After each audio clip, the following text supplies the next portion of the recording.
Okay, so good day taong bayan. Nabalitaan nyo naman po siguro na to. So this is basically breaking news. Kakalabas lang po talaga ng decision na to. And as a matter of fact po, patapos na sana yung edit dun sa latest update sa video ni FPRRD. Pero bigla po akong sinabihan ng staff ko na may decision na daw yung Supreme Court dun sa petition for certiorari ni VP Sara, kung saan gusto po ni VP pa-declare as unconstitutional yung 4th impeachment complaint filed against her. Okay, so again, this is breaking news and very fresh po. So ngayon panoorin po natin tong press briefing ni Attorney Ting, yung spokesperson po of the Supreme Court.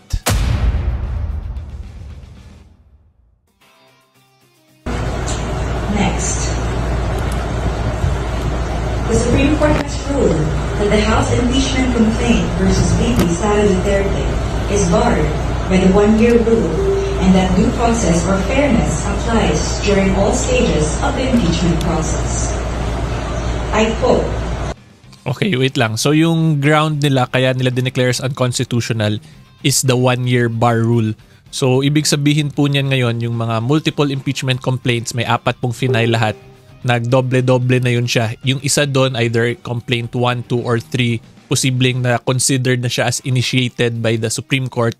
Therefore, mag-a-apply na yung one-year bar rule. Yun yung ginamit na ground dito ng Supreme Court. Okay? Our fundamental law is clear. The end does not justify the means. Of course. Another quote. There is a right way to do the right things at the right time. This is what the rule of just law means. This is what fairness or due process of law means, even for impeachment. End of quote.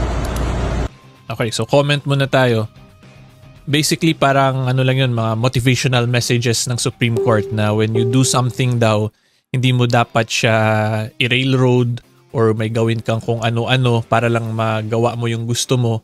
Tapos in the process, sa paggawa mo ng gusto mo is nakakasagasa ka na or may nasasaktan ka or may naapakan kang tao or mga karapatan po ng ibang tao. Yun yung basically yung point no ng sinabi dito ng spokesperson po ng Supreme Court.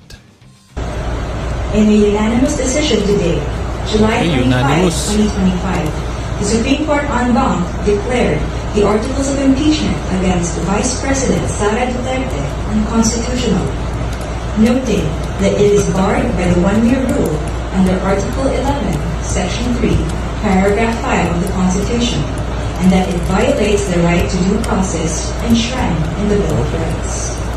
Therefore, the Senate could not acquire jurisdiction over the impeachment proceedings. However, the court said it is not absolving Vice President Duterte from any of the charges against her. That any subsequent impeachment complaint may only be filed starting February 6, 2026. The case stemmed from 4 impeachment complaints against Vice President Duterte. The first 3 were filed before the House by private individuals and different groups on December 2, 4, and 19, and 2024.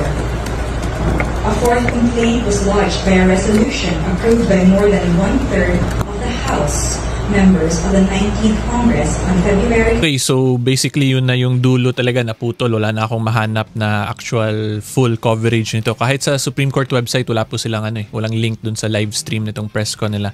Or siguro wala pong live yung Supreme Court website talaga. Pero anyway, yung pinaka main point po kung makikita natin, yung unang important, sabi po dito ni Attorney Ting, yung spokesperson, unanimous decision daw po. So